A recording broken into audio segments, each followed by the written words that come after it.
I always say we have this imaginary, it's like this racism line, this race line where I say, we don't want to leave the hood because we feel like, oh man, them white people over there are racist. Yeah. And them white people don't want to come over here. Yeah. And they feel like it's dangerous over there. Right. So it's like this fence that we stay in our, in our thing and they stay over there. But I think the higher level thing of what I started learning in music is, we all as people come from the motherland. You know what I'm saying? I mean, the melanin level of us may be different, but even when you see I be a little jealous when I see no disrespect to any of the school shootings or the kids at the borders and everything, but they get so much publicity. And from our culture, we be like, man, save the kids, but then you would imagine nothing is happening in the hood. Yeah, in the hood, it'd be like when something happened to us, it's like you don't see nobody showing up. I think that's why, I don't overly go push out them narratives no more, because it's like, bro, if we're going to have that much empathy, and rightfully so as human beings, but it's the media that controls our emotions. Because in the reality of it is, growing up I was born in St. Louis, raised in Oakland, right? Them is two bad environments. Right. You understand me? When I go back and forth between mom and pops, I ain't get no breaks. Right, exactly. So when I think about that, it's like, I can imagine there's death happening in St. Louis at some of the highest rates, got some of the lowest quality of living. Same thing happening in Oakland. What makes the death that happens in one area because the news blasts it more tragic than death that happens in the other area? Absolutely. Right? And when we do that, I think that we desensitize and we importantize everybody else's community and what the news curates to us to tell us what's important. And for me, it's like, number one, there's good news and bad news always happening in the world.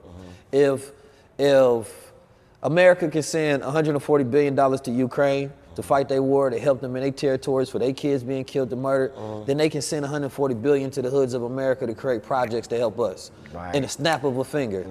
We didn't vote for that money. We didn't do any of those things. There was no consensus to the people that say overwhelmingly, let's send them $140 billion versus, or how about we send that money to all of the hoods in America. Wouldn't that equal things out? That would actually help with the racial tension, because black people will feel like, okay, we finally getting something. Yeah. Right? But they want these things to happen on lower levels.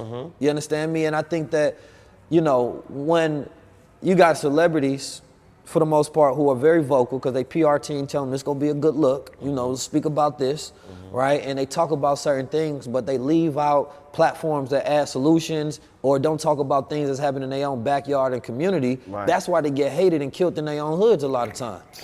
And that's not to say that it can't happen vice versa, even if you do, because we've seen that happen with Nipsey Hussle, unfortunately.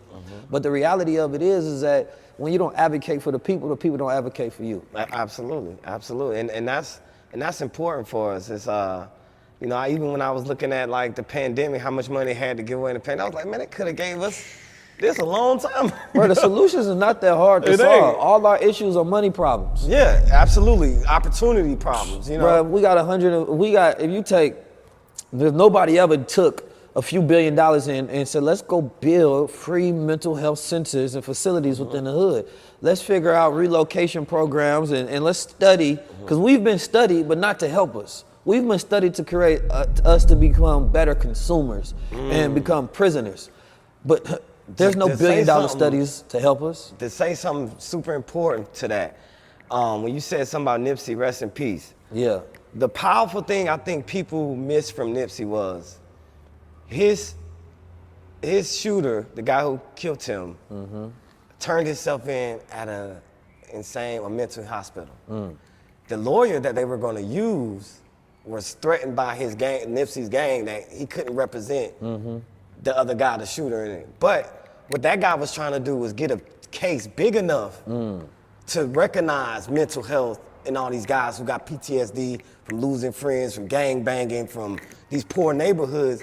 And now we have a reference for every other murder or case that comes along. And I think we kind of missed that with I think Nipsey kind of was like, am I the sacrificial lamb for mental health and, bringing the community together? Because if you look at it, it's like, all right, this man did that to Nip, a high-profile artist. Now when we have young brothers who are beefing or going through whatever they're going through, Now we can say, well, in the case of Nipsey Hussle, this man may be mentally challenged. You know what I mean? He may, been through things with mom, abuse, Same thing with R. Kelly. I say all the time, like, R. Kelly, it has to be a way where we don't glorify him, but we put him somewhere where we study him. Because if you can do that and make it a easier transition, now you can make other pedophiles or other men who are going through that same mental disruption to come and turn themselves in and say, I need help. But when you punish them, it's like, oh, I gotta hide this mental illness. And it still perpetuates throughout the community. So a lot of times, I think what we have to do, especially in our own community, form these governments, form our own, like I said, we're supposed to be our own nations and have our own armies and different things and provide these things for ourselves. And our successful brothers like, our LeBron James and, our rappers and things, we should adopt a lot of these communities, adopt a lot of these institutions that we need to imply. I always say that KD should be the funder for Jackson State. LeBron should have a FAMU, being those, those create your own institutions. Yeah, to really be able to bring these things to the forefront for our community to be able to really make a change. So that's a very, very high level view and perspective on both the situations that you brought up. Because immediately, as a people, we want vengeance. Right? In the case of Nipsey Hussle, the streets want street vengeance. Now, what you talked about was utilizing it as a symbol for something higher than the moment and the emotion of vengeance. Right? And that feeling and that need to be able to help and save others. Because the one thing about the hood is, yes, everybody who's got a loved one that died in the streets got PTSD. You done been shot at, you done had people that died, you understand me? You may have went and committed a crime or shot at somebody. Like all of these things breed PTSD, breed survival remorse. But there is no real mental health ways to look at this, and it needs to be, number one, a black school of psychology that comes out of it that has an understanding, because I always say that Freud and measurement don't fit us, right? That Freudian scale was for white men specifically, not even white women, just white men, right? So we utilize a lot of their models of psychology to try to fix us. But we don't have issues who want to have sex with our mother, right? We don't have those same things. We don't fit those models. So it's like when you learn that in school, everybody looks sideways like, that ain't make sense. That's what y'all go off of. That's y'all scales, but we measure spirit. My graduates from my school being Forbes, bag drop. Bag drop. A mic drop, bag drop. Bag drop.